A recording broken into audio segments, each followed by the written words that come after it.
Hello friends, मेरे YouTube channel good luck अड्डा में आप सब लोगों का स्वागत है। आज मैं आप सब लोगों के लिए एक बहुत ही स्पेशल वीडियो लेकर आई हूँ। मैं लेकर आई हूँ इंडियन एविडेंस एक्ट के ऐसे मोस्ट इम्पॉर्टेंट क्वेश्चंस जो कि लगातार एग्जाम्स में पूछे जाते रहे हैं, चाहे वो किसी भी एग्जाम का PCSG हो, APO हो, HS हो, LLM LLB का एग्ज़ाम हो या फिर बार काउंसिल के रजिस्ट्रेशन वाला एग्ज़ाम हो।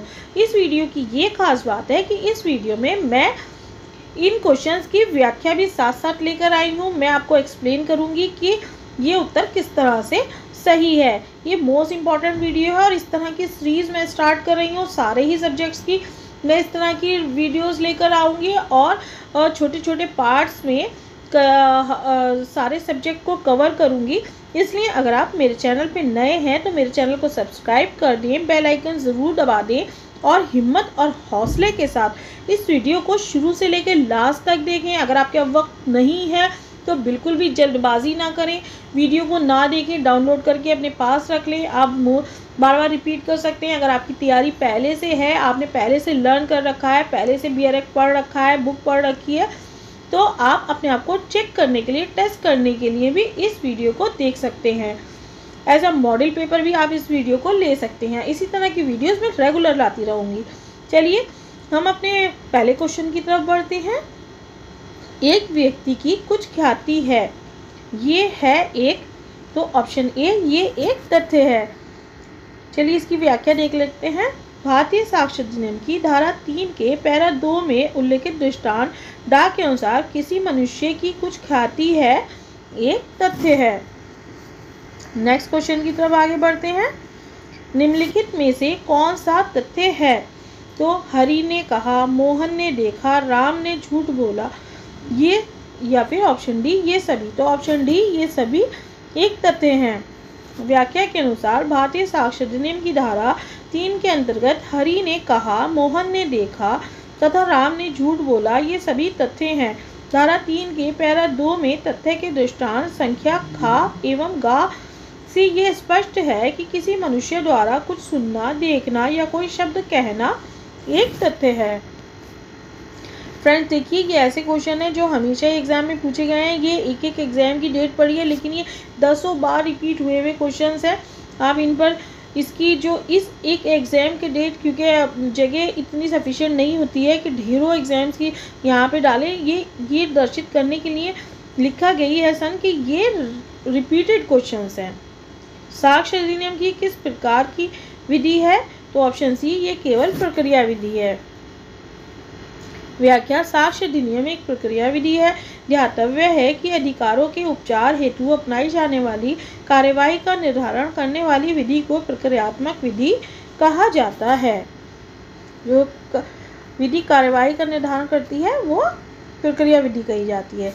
साक्ष्य की विधि, तो साक्ष्य की विधि क्या है? भूतलक्षी प्रभाव रखती है, यानी कि ये साक्ष्य अधिनियम जो है वो भूतलक्षी प्रभाव रखता है। व्याख्या देखते हैं। साक्ष्य विधि भूतलक्षी प्रभाव रखती है। इतना ही नहीं, साक्ष्य विधि में किए गए परिवर्तन व संशोधन का भी भूतलक्षी प्रभाव होता है, केवल भविष्यलक्षी नहीं। Next question. भारतीय साक्ष्य अधिनियम 1872 लागू होता है, तो ऑप्शन सी अवमानना की कार्यवाही पर लागू होता है, यानी कि ये बाकी के तीनों पर लागू नहीं होता है। तो कहाँ कहाँ लागू नहीं होता है? प्रशासनिक अभिकरण की कार्यवाही पर लागू नहीं होता है, माध्यस्थ की कार्यवाही पर लागू नहीं होता, या ऑप्शन डी उपरोक्त में से कोई नहीं। तो ऐसा नहीं है, अवमानना की कार्यवाही पर साक्ष्य अधिनियम 1872 लागू होता है। इसकी व्याख्या देख लेते हैं। भारतीय साक्ष्य अधिनियम 1872 समस्त न्यायिक कार्यवाहियों को लागू है, किंतु ये प्रशासनिक अभिकरण की कार्यवाही पर या माध्यस्थ के समक्ष की गई कार्रवाई पर लागू नहीं है। अवमानना की कार्यवाही समस्त न्यायिक कार्यवाही के अंतर्गत सम्मिलित है, अतः साक्ष्य अधिनियम 1872 अवमानना की कार्यवाही पर लागू होता है। अमुक स्थान में, अमुक क्रम में, अमुक पदार्थ अवस्थित है, तो ऑप्शन ए एक तथ्य है।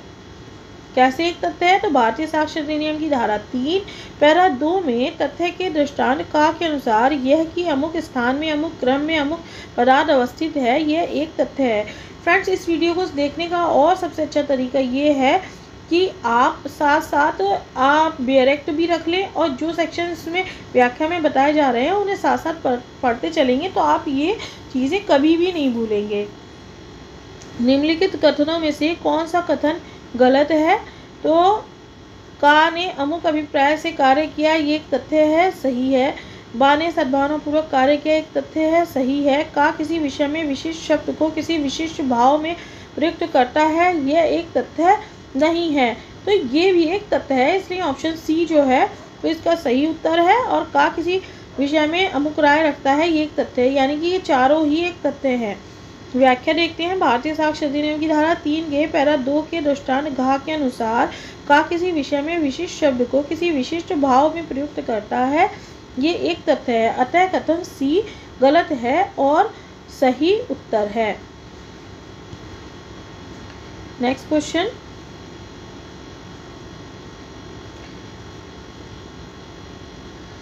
का पर खा की मृत्यु का आरोप है, उसके विचारण में निम्न तथ्यों में से कौन सा एक तथ्य विवादक तथ्य नहीं हो सकता है? तो ऑप्शन बी, खा पढ़ा लिखा व्यक्ति नहीं है, ये विवादक तथ्य नहीं हो सकता है। और क्या क्या तथ्य हो सकते हैं? का ने खा को मृत्यु करने के अभिप्राय से उस पर वार किया, ये भी एक विवादक तथ्य हो सकता है। खा ने का को उकसाया, ये विवादक तथ्य है। का की मृत्यु 12 वर्ष से कम थी, आयु 12 वर्ष से कम थी तथा वह अपने कृत्य का परिणाम नहीं समझता था, ये भी एक तथ्य है। यानी कि ऑप्शन बी इसका सही उत्तर है। तो तथ्य का ने खा की मृत्यु करने के अभिप्राय से उस पर वार किया, खा ने का को उकसाया तथा का की आयु 12 वर्ष से कम थी तथा वह अपने कृत्य का परिणाम नहीं समझता था, भारतीय साक्ष्य अधिनियम की धारा 3 के पैरा 4 के अंतर्गत विवादक तथ्य में सम्मिलित है। जबकि खा पढ़ा लिखा नहीं है, ये विवादक तथ्य नहीं है। नेक्स्ट क्वेश्चन की तरफ बढ़ते हैं। ये बिहार पीसीएसजे का 1999 का क्वेश्चन है, तब हिंदी में पेपर नहीं आता था। द इंडियन एविडेंस एक्ट, तो option B does not apply to proceeding before an arbitrator, इसका सही उत्तर है। भारतीय साक्ष्य अधिनियम आर्बिट्रेशन की कार्यवाही पर लागू नहीं होता है। व्याख्या देख लेते हैं। भारतीय साक्ष्य अधिनियम की धारा 1 के अनुसार अधिनियम किसी मध्यस्थ के समक्ष की कार्यवाही को लागू नहीं होता, अतः विकल्प बी सही उत्तर है। नेक्स्ट क्वेश्चन, भारतीय साक्ष्य अधिनियम में न्यायालय शब्द के अंतर्गत निम्नलिखित में से कौन नहीं आता है? तो न्यायालय शब्द के अंतर्गत सभी न्यायालय भी आते हैं, साक्ष्य लेने के लिए वैध रूप से अधिकृत व्यक्ति भी आते हैं, सिटी मजिस्ट्रेट भी आता है, बल्कि ऑप्शन डी मध्यस्थ नहीं आता है। व्याख्या देखते हैं। धारा 3 निर्वचन खंड के अनुसार न्यायालय शब्द के अंतर्गत सभी न्यायाधीश और मजिस्ट्रेट और मध्यस्थ के सिवाय साक्ष्य लेने के लिए वैध रूप से प्राधिकृत सभी व्यक्ति आते हैं। इस प्रकार मध्यस्थ अधिनियम के अंतर्गत न्यायालय नहीं है। साक्ष्य अधिनियम के संबंध में निम्न कथनों में से कौन सा सही है? तो ऑप्शन बी अधिनियम के विधेयक का प्रारूप सर जेम्स स्टीफन ने तैयार किया था, ये सही है। सर जेम्स स्टीफन ने इस विधेयक का प्रारूप तैयार किया था। भारतीय साक्ष्य अधिनियम का परिवर्तन हुआ कब हुआ? तो 1 सितंबर 1872 को भारतीय साक्ष्य अधिनियम का परिवर्तन हुआ था। इस अधिनियम का विस्तार जम्मू कश्मीर और राज्य को छोड़कर संपूर्ण भारत पर है, लेकिन अब ये जम्मू कश्मीर पर भी लागू होता है। निम्नलिखित में से कौन सा तथ्य है? तो सोहन ने एक गाय देखी, मोहन ने सोहन से जाने को कहा, शीतल की बड़ी इज्जत है, ये सभी जो हैं एक तथ्य हैं। ये एपीओ में 2008 में आया था। इसकी व्याख्या देख लेते हैं। भारतीय साक्ष्य अधिनियम की धारा 3 में तथ्य को परिभाषित किया गया है। धारा 3 के अनुसार ऐसी कोई वस्तु की अवस्था या वस्तु का संबंध जो इंद्रियों द्वारा बोधगम्य हो तथ्य है। कोई मानसिक दशा जिसका भान किसी व्यक्ति को है तथ्य है, अतः उपयुक्त सभी कथन तथ्य हैं। सावलदास बनाम बिहार राज्य का मामला संबंधित है, तो ये रजिस्ट्रे से संबंधित नियम है। व्याख्या देख लेते हैं। सावलदास बनाम बिहार राज्य का मामला साक्ष्य अधिनियम की धारा 6 से संबंधित रजिस्ट्रे संबंधित तथ्य और कार्य के नियम से संबंधित है। इस वाद में एफआईआर को एक ही संवैर का भाग माना गया। नेक्स्ट क्वेश्चन, आप पर बा को पीटकर उसकी हत्या करने का अभियोग है। निम्नलिखित में से कौन से तथ्य सुसंगत होंगे? तो ऑप्शन डी उपरोक्त सभी तथ्य जो हैं वो सुसंगत होंगे। आ ने बा को जो कुछ कहा हो, पीटने के समय आ और बा के पास खड़े व्यक्तियों ने जो कुछ कहा था, पीटने के थोड़े समय पश्चात आ ने के पास खड़े व्यक्तियों ने जो कुछ कहा था, और उपरोक्त सभी। तो उपरोक्त सभी इसका सही उत्तर है। भारतीय साक्ष्य अधिनियम की धारा 6 के अंतर्गत एक ही समयवार के भाग रजिस्ट्री होने के कारण सभी तथ्य सुसंगत हैं, क्योंकि विवादक तथ्य की आ ने बा को पीटकर उसकी हत्या की से उक्त तथ्य इस प्रकार संसक्त है कि एक ही समयवार के भाग बन गए हैं। दृष्टांत का धारा 6 भारतीय साक्ष्य अधिनियम। वे तथ्य जो भले ही विवादक नहीं है, इस प्रकार विवादक तथ्य से जुड़े होते हैं कि वे एक ही समयवार का भाग होते हैं और वह संबंधित तथ्य और कार्य सिद्धांत के अंतर्गत सुसंगत होते हैं। तो ऑप्शन ए इसका सही उत्तर है। वे तथ्य जो भले ही विवादक तथ्य नहीं है, इस प्रकार विवादक तथ्यों से जुड़े होते हैं कि वे एक ही समयवार के भाग होते हैं और वे संबंधित तथ्य और कार्य सिद्धांत के अंतर्गत सुसंगत होते हैं। धारा 6 इसका सही उत्तर है।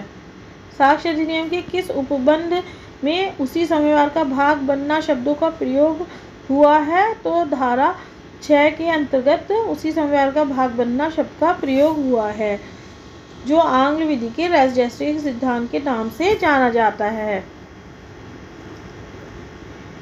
Where it is provided in the Indian Evidence Act that the court may presume a fact, तो option A may call for proof of that fact। भारतीय साक्ष्य अधिनियम की धारा 4 पैरा 1 के अनुसार जहाँ कहीं इस अधिनियम द्वारा ये उपबंधित है कि न्यायालय किसी तथ्य की अवधारणा कर सकेगा, वहाँ न्यायालय या तो ऐसे तथ्य को साबित हुआ मान सकेगा यदि और जब तक वह नासाबित नहीं किया जाता है, या उसके सबूत की मांग कर सकेगा। अतः विकल्प ए इसका सही उत्तर है। का एक सशस्त्र विप्लव में भाग लेगा पर जिसमें संपत्ति नष्ट की जाती है, फौजों पर आक्रमण किया जाता है, जेलें तोड़कर खोली जाती हैं, भारत सरकार के विरुद्ध युद्ध करने का अभियुक्त है, चाहे का उन सभी में उपस्थित नहीं रहा हो, फिर भी उन तथ्यों का घटित होना सुसंगत है, क्योंकि वे ऑप्शन डी वे साधारण समयवार के भाग हैं। व्याख्या देख लेते हैं। चाहे का उन सभी में उपस्थित नहीं रहा हो, फिर भी उन तथ्यों का घटित होना एक ही साधारण समयवार का भाग होने के नाते भारतीय साक्ष्य अधिनियम की धारा 6 के अंतर्गत सुसंगत है। एक पत्नी ने मात्र तेज भागता हुआ वाहन देखा था जिसने कुछ दूरी पर उसके पति को कुचल दिया था। उसने दुर्घटना स्वयं नहीं देखी थी। पति की एक दिन बाद हृदयाघात से मृत्यु हो गई। क्या पत्नी का यह साक्ष्य लिया जा सकता है कि दुर्घटना के उपरांत घायल पति ने उससे क्या कहा? तो ऑप्शन डी हाँ, यह रेस जस्टिस का ही भाग है। प्रस्तुत समस्या में रेस जस्टिस का भाग है। इस वार्ड में एक पत्नी ने मात्र तेज भागता हुआ वाहन देखा था जिससे कुछ दूरी पर उसके पति को कुचल दिया था। उसने दुर्घटना स्वयं नहीं देखी थी। पति की एक दिन बाद हृदयाघात से मृत्यु हो गई। पत्नी द्वारा किया गया कथन रेस जस्टिस का भाग है जो दुर्घटना का समव्यवहार है। निम्नलिखित में से किस मामले में अनुसूचित साक्ष्य ग्राह्य नहीं है?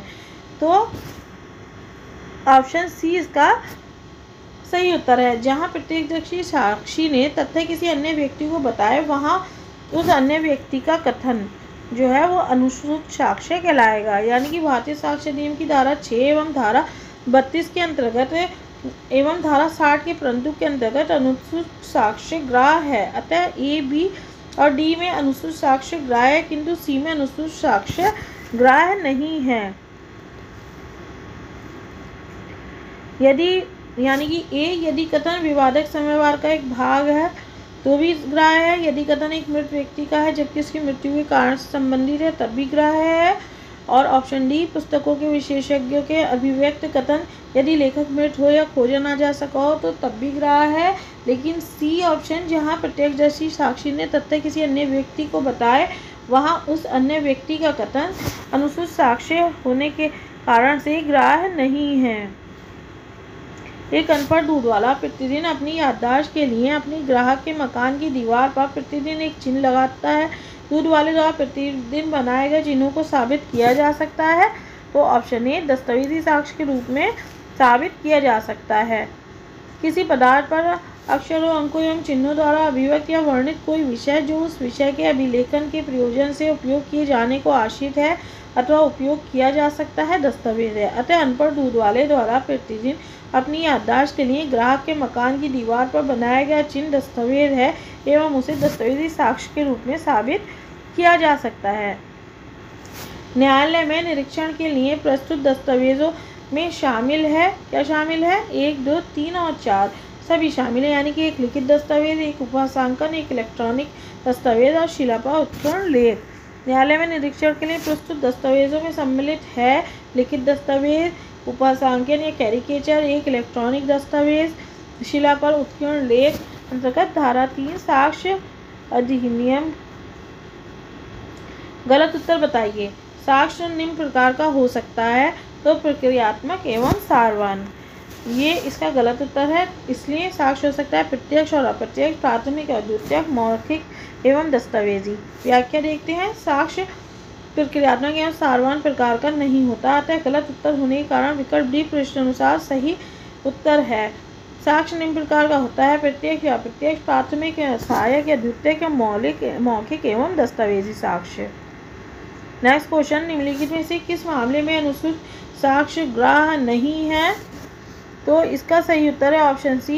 यहाँ प्रत्यक्षदर्शी साक्षी ने तथ्य किसी अन्य व्यक्ति को बताए, वहाँ उस अन्य व्यक्ति का कथन जो है वो ग्राह्य नहीं है। चलिए, इसकी कोई भी तथ्य साबित नहीं हुआ कहा जाता है, कब कहा जाता है? तो ऑप्शन डी, जब वह ना तो साबित किया गया हो और ना साबित किया गया हो। इसकी व्याख्या देखते हैं। भारतीय साक्ष्य अधिनियम की धारा 1872 की धारा 3 निर्वचन खंड के अनुसार कोई साक्ष्य साबित नहीं हुआ कहा जाता है जब वह ना तो साबित किया गया हो और ना साबित किया गया। कोई तथ्य ना साबित कहा जाता है जब न्यायालय अपने समक्ष प्रस्तुत किए गए विषयों पर विचारोपरांत या तो यह विश्वास करे कि उसका अस्तित्व नहीं है, अथवा उस विशेष मामले की परिस्थितियों में जब कोई प्रज्ञावान व्यक्ति अभी संभाव्य समझे कि उस तथ्य का अस्तित्व नहीं है। अतः प्रश्न के विकल्प बी एवं सी नासाबित का निर्वचन करते हैं। ये कहना सही है कि भारतीय साक्ष्य अधिनियम की धारा 3 के प्रयोजन से ऑप्शन बी शिलापा उत्कीर्ण लेख दस्तावेज है, यानी कि बाकी की सारी गलत हैं। उपभाषांकन दस्तावेज नहीं है, धातु तट पर उत्कीर्ण लेख दस्तावेज नहीं है, केवल कागज पर लिखा हुआ लेख दस्तावेज है। भारतीय साक्ष्य अधिनियम की धारा 3 के पैरा 5 में दस्तावेज से संबंधित दृष्टांतों के अनुसार उपभाषांकन धातु पट पर शिला पर उत्कीर्ण लेख दस्तावेज है, ना कि केवल कागज पर लिखा हुआ लेख। धातु पट या शिला पर उत्कीर्ण लेख दस्तावेज हैं, ऑप्शन बी सही है। ये बात भारतीय साक्ष्य अधिनियम धारा 3 के पैरा 5 के अनुसार ये बात सही है। निम्नलिखित शब्दों में से कौन सा शब्द भारतीय साक्ष्य अधिनियम में परिभाषित नहीं है? तो आसिद्ध शब्द जो है वो भारतीय साक्ष्य अधिनियम में परिभाषित नहीं है। नासाबित, साबित नहीं हुआ, साबित, ये सब बताए गए हैं। धारा 3 के पैरा 7, 8 और 9 में साबित, नासाबित और साबित नहीं हुआ शब्द को परिभाषित किया गया है, जबकि असिद्ध शब्द को परिभाषित नहीं किया गया है। तथ्य के नासाबित होने का अर्थ है कि न्यायालय को ये विश्वास है कि तथ्य अस्तित्व में नहीं है। तो धारा 3 के पैरा 8 के अनुसार कोई तथ्य नासाबित हुआ कहा जाता है जब न्यायालय अपने समक्ष के विषयों पर विचार करने के पश्चात या तो ये विश्वास करे कि उसका अस्तित्व नहीं है, या उसके अस्तित्व को इतना अधिसंभाव्य समझे कि उस विशिष्ट मामले की परिस्थितियों में किसी प्रज्ञावान में किसी समझदार व्यक्ति को उस अनुमान पर कार्य करना चाहिए कि उस तथ्य का अस्तित्व नहीं है। धातुपट या शिला पर उत्कीर्ण लेख क्या है? एक दस्तावेज है। भारतीय साक्ष्य अधिनियम की धारा 3 के पैरा 5 के अनुसार जो है ये एक दस्तावेज है। नेक्स्ट, दस्तावेज है। दस्तावेज क्या है? उपभाषांकन या व्यंग्य चित्र, मुद्रित, शिला मुद्रित या फोटो चित्रित शब्द, मानचित्र एवं शिला पर उत्कीर्ण लेख उपयोग सभी जो हैं ये दस्तावेज हैं। धारा 3 के अनुसार ऐसा कोई विषय विपरीत है जिसको किसी पदार्थ पर अक्षरों, अंकों व चिन्हों के अनुसार अभिव्यक्त किया गया है। उदाहरण स्वरूप लेख मुद्रित, शिला मुद्रित या फोटो चित्रित शब्द, मानचित्र या रेखांक, धातुपट या शिला पर उत्कीर्ण लेख एवं उपभाषांकन, ये सभी जो हैं ये दस्तावेज हैं। न्यायालय को ये विश्वास है कि तथ्य अस्तित्व में नहीं है, से अभिप्राय है कि वह नासाबित है। धारा 3 के पैरा 8 के अनुसार जब न्यायालय को ये विश्वास है कि तथ्य अस्तित्व में नहीं है तो उससे अभिप्राय है कि वह नासाबित है। निम्नलिखित में से कौन सा दस्तावेज है? तो उपभाषांकन जो है वो एक दस्तावेज है।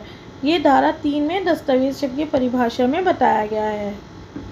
भारतीय साक्षर अधिनियम की धारा 14 के अंतर्गत प्रयुक्त मन की दशा प्रकट करती है। तो क्या क्या प्रकट करती है?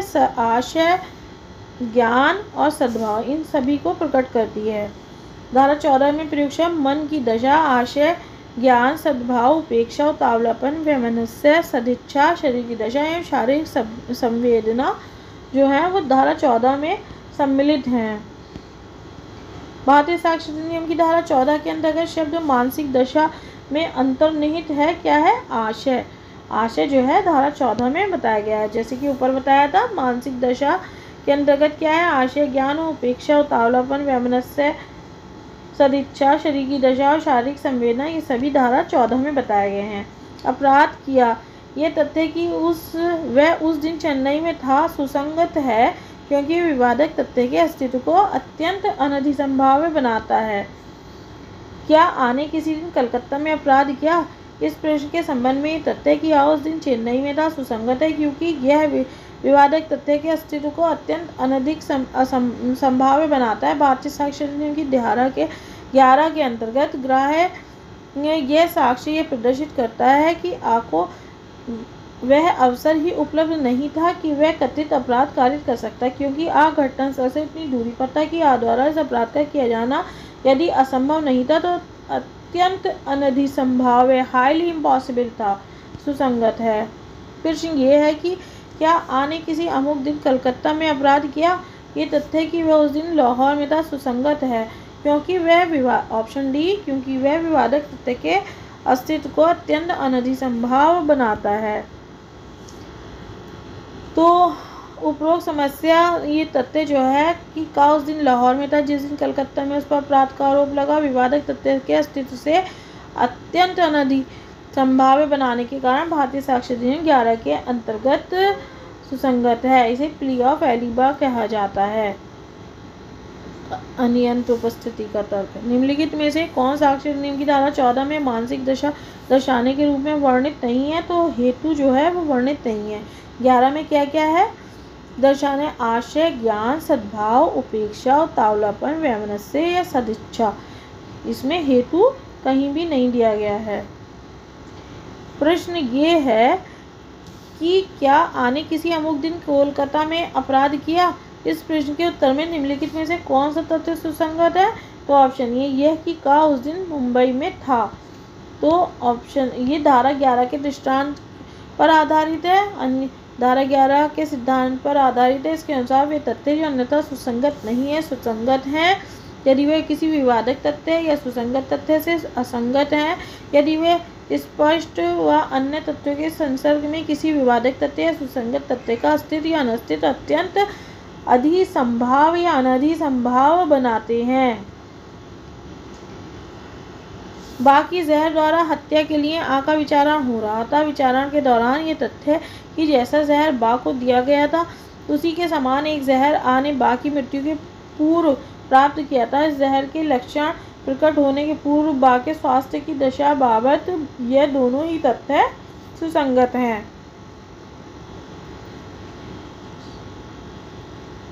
इंडियन एविडेंस एक्ट के अधिनियम के अंतर्गत कि जैसा विष को दिया गया उसी के समान एक जहर ने की मृत्यु के पूर्व प्राप्त किया था कि जहर के लक्षण प्रकट होने के पूर्व के स्वास्थ्य की दशा के बाबत ये दोनों ही तथ्य सुसंगत हैं। यह समस्या धारा 8 के दृष्टांत पर आधारित है। आर बनाम ब्लैक कवार भारतीय साक्ष्य नियम की किस धारा के अंतर्गत है? तो ये धारा 10 में है। आर बनाम ब्लैक कवार भारतीय साक्ष्य नियम की धारा 10 से संबंधित है। इस वाद में दिए गए निर्णय का सार यह है कि एक पक्षकार द्वारा किए गए कार्य तभी साक्ष्य का प्रभाव रखेंगे जब वे सामान्य आशय को आगे बढ़ाने के लिए किए गए हों।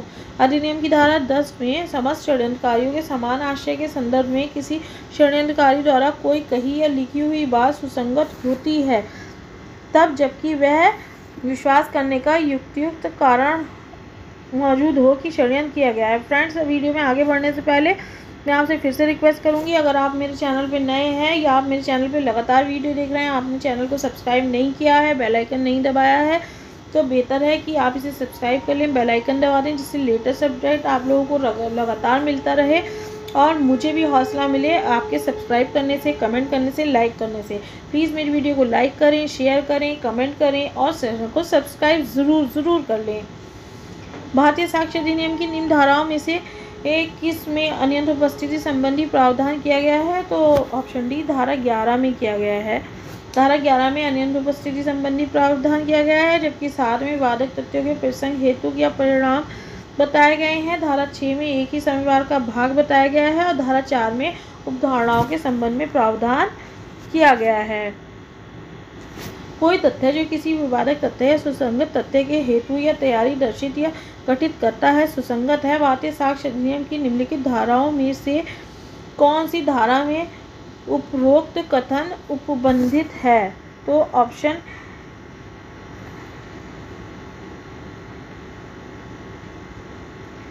भारतीय साक्ष्य अधिनियम की धारा 8 के अनुसार कोई भी तथ्य जो किसी विवादक तथ्य या सुसंगत तथ्य का हेतु या तैयारी दर्शित या गठित करता है, सुसंगत है। विष द्वारा खा की हत्या करने के लिए का विचारण किया जाता है। खा की मृत्यु के पूर्व का ने ऐसा विष उपार्जित किया था। ऑप्शन बी सुसंगत है। तो धारा 8 के अंतर्गत सुसंगत है। ये बात धारा 8 के अंतर्गत सुसंगत है। शिनाख्त परेड सुसंगत है। कहाँ सुसंगत है? तो ऑप्शन सी धारा 9 के अंतर्गत सुसंगत है।